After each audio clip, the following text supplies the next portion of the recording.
रात का आखिरी प्रहर था और माया अपने छोटे से फ्लैट की खिड़की से बाहर देख रही थी। उसका जीवन एक ऐसी तन्हाई से भरा था जो उसे हर पल घेरे रहती थी। वह हमेशा सोचती थी, क्या कभी कोई मेरे दिल की बात समझ पाएगा। एक दिन उसके ऑफिस के बाहर एक नया इंसान आया, अर्जुन।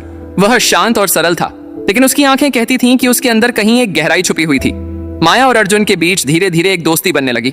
उनकी बातचीत शुरू में सिर्फ काम से जुड़ी होती थी, लेकिन फिर वह गहरी और व्यक्तिगत हो गई।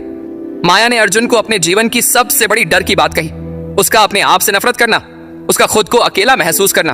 अर्जुन ने उसे गहराई से समझाया, तुम्हारी आंखें तुम्हारी बातें नहीं, तुम्हारी खामियां नहीं, बल्कि तुम्हारी खूबियों की बात करती हैं।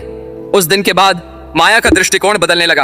अर्जुन की बातों ने उसे यह समझाया कि प्यार और समझ उन चीजों में छुपा होता है जो हम अक्सर नजरअंदाज कर देते हैं। उसने अपने आप को फिर से पहचानना शुरू कर दिया और उसकी तन्हाई धीरे धीरे प्यार में बदल गई।